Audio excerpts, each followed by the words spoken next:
Hello friends, നമ്മളിപ്പോൾ വന്നിരിക്കുന്നത് വിഴിഞ്ഞം ഫിഷിംഗ് ഹാർബറിലാണ്. ഇവിടെ കുറച്ച് ദിവസമായിട്ട് ഇവിടെ വെള്ളത്തിനടിയിൽ കിടക്കുന്ന ഒരു ബോട്ടിനെ, അതായത് ഫിഷിംഗ് ബോട്ടിനെ ക്രെയിൻ ഉപയോഗിച്ചുകൊണ്ടാണ് ഇപ്പോൾ എടുക്കാൻ ശ്രമിക്കുന്നത്. കുറച്ച് ദിവസം മുമ്പ് നല്ല കാറ്റും മഴയും ഉണ്ടായിരുന്ന സമയത്ത് തന്നെ ഇവിടെ ഹാർബറിൻ്റെ അകത്ത്, അതായത് ഫിഷിംഗ് ഹാർബറിനകത്ത് തന്നെ കെട്ടിയിട്ടിരുന്ന ഫിഷിംഗ് ബോട്ടിൻ്റെ നങ്കൂരം അത് പൊട്ടിപ്പോയതിനു ശേഷം പാറയിൽ തട്ടി അതിനുശേഷം അതിൽ ഹോള് വീണ് അങ്ങനെ താന്നു പോയതാണ്. അപ്പോൾ ഇപ്പോഴാണ് അവർക്ക് ഇത് എടുക്കാൻ സാധിക്കുന്നത്. കാരണം മുമ്പ് അവർക്ക്, അതായത് താന്നുപോയ സമയത്ത് നല്ല കാറ്റും മഴയും ഉണ്ടായിരുന്ന സമയത്ത് അവർക്ക് എടുക്കാൻ സാധിച്ചില്ല. അപ്പോൾ വെള്ളം നല്ല രീതിയിൽ തെളിഞ്ഞതിന് ശേഷമാണ്, കാറ്റും മഴയും ഇല്ലാത്ത സമയം നോക്കിയാണ് അവരിപ്പോൾ എടുക്കാൻ ശ്രമിച്ചത്. അങ്ങനെയാണ് ഇപ്പോൾ എടുത്തുകൊണ്ടിരിക്കുന്നത്. രാവിലെ തുടങ്ങിയതാണ്. നമ്മൾ ന്യൂസ് കണ്ടിട്ടാണ് നേരെ ഇങ്ങോട്ട് വന്നത് വീഡിയോ എടുക്കാൻ വേണ്ടി. അപ്പോൾ നേരെ വീഡിയോ ഇട്ട് പോവാം.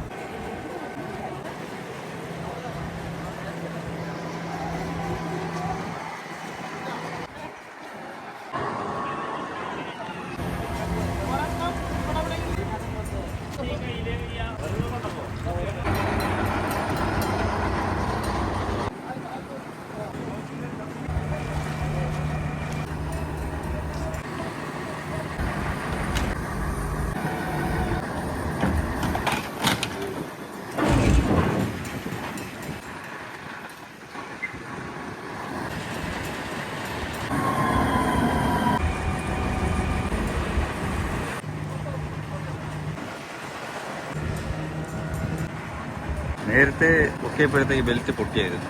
ഒന്നുകൂടി വീണ്ടും ട്രൈ ചെയ്യണം.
തലയിൽ വീണെങ്കിൽ പോയേനെ.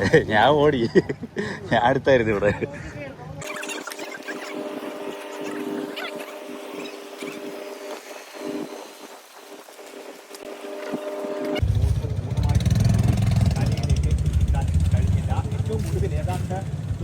ശതമാനം മുമ്പോട്ട് വായുവിലേക്ക് ഉയർത്താൻ കഴിഞ്ഞു. അവിടെ വെച്ചാണ് പൂർണ്ണമായി പൊട്ടി ഇത് വെള്ളത്തിലേക്ക് മറിച്ചത്. പൂർണ്ണമായി വെള്ളത്തിലേക്ക് ബോട്ട് മുങ്ങിപ്പോകുന്ന ഒരു കാഴ്ചയാണ് നമുക്ക് കാണാൻ സാധിക്കുന്നത്.